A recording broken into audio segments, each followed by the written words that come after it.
Bonjour, bonjour. Votre frère Daddy Scorpio est là en place. Vous me voyez avec ce sourire, mais évitez. Ce n'est pas surtout toujours le sourire. C'est un sourire un peu narquois.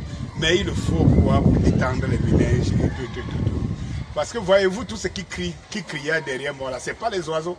Ce n'est pas les oiseaux du tout. Ah non, ce n'est pas les oiseaux. Ce sont nos enfants, nos gosses, qui crient partout. Regardez quelle heure.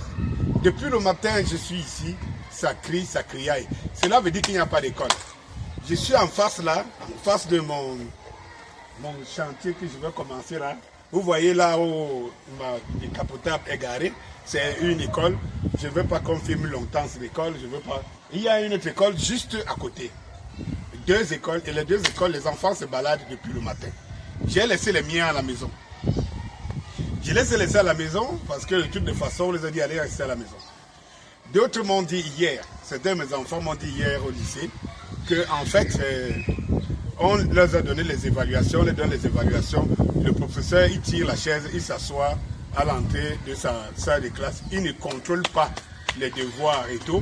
Donc les enfants prennent les cahiers, ils copient, ils regardent les questions, ils lisent les questions, ils prennent des questions, ils ouvrent les cahiers des livres, ils s'échangent les réponses et tout. Et puis 2 heures du temps après, le professeur, l'enseignant, il les appelle pour leur demander s'ils ont fini, ils viennent donner leur relevé. Résultat, vous voyez les notes qui circulent et les devoirs de certains parents qui sont sidérés, qui voient vraiment leurs enfants avec les 20 sur 20, chose qui était impensable pour nous à notre époque. Voilà comment on est en train de tuer la pépinière camerounaise.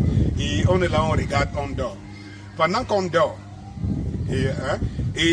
on regarde, on dort, au lieu qu'on consolide notre esprit de solidarité, on préfère plutôt rouler chacun de son côté et à chacun de se faire voir, de faire en sorte que vraiment il soit vu. La preuve. Voilà mes frères, c'était une bande de Camerounais de la diaspora et tout, qui est devenu aujourd'hui, qui s'appelaient des combattants hier, mais qui sont devenus aujourd'hui des chasseurs d'oiseaux en Europe. Parce que vous ne pouvez pas me dire que nous avons un régime dur, solide à Yaoundé, qui contrôle le Cameroun de bras de fer, qui a tout pris et mis dans le sac. Et que mes frères camerounais qui disent qu'ils veulent libérer le Cameroun, parce que je préfère le dire ici, nonobstant que ça choque de certains. Mais vous savez, dans le Scorpio, vous ne mettrez jamais ma langue, vous ne me ferez jamais avaler ma langue. Je l'avalerai une seule fois, depuis que je suis sorti du ventre de ma mère, quand je vais aller dans ma tombe. Donc, je vous amène ici, je vous implore le devoir de solidarité, une fois de plus.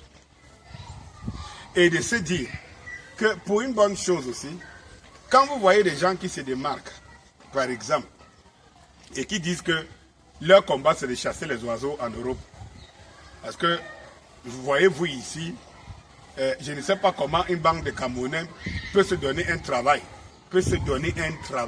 acharné de s'occuper des maillons faibles, des oiseaux migrateurs, dit que des artistes et tout. Je voudrais bien préciser ici que lorsqu'en 2019, je crois, il me semble, je lance mes premières vidéos, ma seconde vague de vidéos, c'était à la création de la basse, souvenez-vous bien.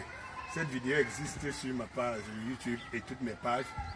C'est 15 minutes de vidéo où j'étais pour, parce que j'estimais que la basse, en fait, c'était même pas encore, on n'avait pas encore donné le nom basse, que la diaspora se levait justement pour aller en guerre, pour faire payer aux artistes d'État. Voilà. Comme ils se font souvent appeler les artistes d'État, qui sont allés jouer à la campagne au palais de l'État en Vomeka et tout ça là. Pour moi, c'était normal. C'était d'ailleurs même très logique. Et tout, parce que de toutes les façons, qu'est-ce que vous voulez? Vous ne pouvez pas être, je ne sais pas, sponsorisé par vos frères à la diaspora. Et puis, par la suite, vous Par la suite, arrête un peu le téléphone qui sonne là. Donc, vous ne pouvez pas aller à la diaspora et par la suite, que la diaspora qui vous ouvre son petit chèque de quelques zéros et tout, que les gars travaillent dur et tout cela, qui font de vous, et que vous allez soutenir un régime, vraiment, aller faire sa campagne. Vous finissez de faire sa campagne, et ceux qui condamnent les gens qui sont à l'étranger, leurs frères sont à l'étranger parce qu'ils ont le double nationalité, d'autres ils sont parce qu'ils ne peuvent rien faire au Cameroun, il n'y a pas de moyens. Vous allez donc faire la campagne pour que celui qui est responsable de cette situation continue perdu. Et vous allez demander de quoi manger à ceux qui sont là-bas pour la même cause. Donc, pour moi, c'était normal. Mais d'où vient-il? Où est l'enjeu aujourd'hui? Où est l'enjeu aujourd'hui? D'où vient-il que un artiste, les artistes soient condamnés et condamnés à se positionner? Ils ne sont pas obligés. Ils ne sont pas obligés. Et je vais vous dire une chose, mes frères. Dans une révolution, dans une résistance, tout le monde ne parle pas à la résistance. Il y a toujours des femmes qui seront en train de préparer pour les autres. Il y a des gens qui sont en train de faire ci. Il y a même des gens qui n'ont rien à faire dedans. De toutes les façons. Et puis, il faut laisser les gens qui se mettre neutres. Le plus important, c'est que toi, particulièrement, si tu penses que celui-là n'a pas la bonne route, tu n'es pas obligé de venir à ses concerts. Tu n'es pas obligé d'acheter ses œuvres. Tu n'es pas obligé de suivre ses œuvres. Mais tu ne peux pas obliger les autres. Tu es qui? Toi, tu es qui pour obliger les autres à suivre une ligne? On n'oblige pas les gens. Ce que moi je fais ici au quotidien, c'est d'amener les Camerounais à prendre conscience. C'est ce devoir que nous avons à faire. Parce que personne n'est plus Camerounais que l'autre. Personne n'a la science infuse. Personne ne peut ici garantir que ce qu'il pense bien aujourd'hui, c'est ce qui sera bien demain. Personne. Donc, on a un devoir. Ce devoir, c'est de convaincre des gens. Je vous ai dit ici qu'il y a un travail. Vous voulez du travail? Allez voir tous les abonnés qui sont derrière les blogueuses, les influenceuses et tout. Puisque c'est la masse là qu'on attend dans la rue. Allez les convaincre. Il faut convaincre, il faut éduquer, il faut convaincre plutôt les gens de prendre conscience de la bonne chose. Mais quelle est cette dictature que vous voulez amener? Vous voulez exister par la force. J'ai demandé à certains ici que est-ce que c'est le leader, c'est votre leader qui vous demande de prendre ces actions-là? Mais c'est terrible. Mais c'est terrible. Bon, ok, d'accord.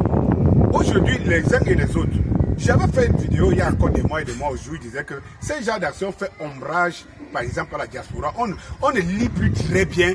On voit plutôt des personnes, certaines personnes qui se sont donné un travail. Parce qu'à se retrouver, il y a des collections, des collectivités. On n'est plus dépaysés, on n'est plus, je ne sais pas moi, on n'est plus seul. On se trouve dans des endroits avec les autres où on peut manger, boire, peut-être pour se déplacer. On ne paye pas parce que nous sommes un groupe. Mais vous vous constituez en des groupes qui sont devenus des groupes dangereux pour la diaspora, pour l'image de la diaspora, et dangereux pour le Cameroun parce que maintenant même les Camerounais de l'intérieur ne lisent plus très bien de quoi s'agit-il et tout. D'où vient-il que d'autres Camerounais veulent imposer par force et tout. Bon, maintenant, si c'est les forces qui vont se poser contre les forces, ce qui est sûr, c'est que ça là, ça ne sent pas bon. Ça ne sent pas bon. Et j'avais bien averti à ceux qui trouvent maintenant d'où ça mène comme danger. Quand j'ai commencé ici, mon ministère a dit, ce n'est pas bon la route que certains activistes de la diaspora prennent.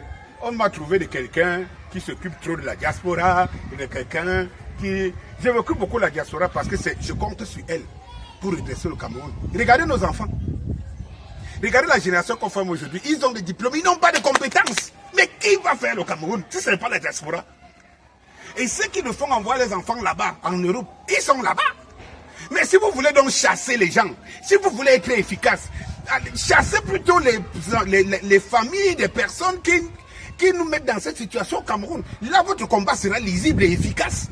Quand tu dis ça, tu ne vois personne. Mais les gens te disent qu'ils sont forts, mais ils choisissent plutôt de nuire aux oiseaux. Est-ce que c'est sérieux? Parce que moi, j'appelle les artistes là, Et je les appelle pas oiseaux par rapport au fait que c'est des oiseaux, mais par rapport au contexte. Ça veut dire que si nous pensons que c'est le régime qui a un problème, et tout, qu'est-ce qu'un artiste comme les petits artistes là, qui cherchent leur petit pain en tournant leurs fesses et machin, qui sont là simplement pour mettre de la joie et machin. Et qu'est-ce que vous pensez de ces Camerounais?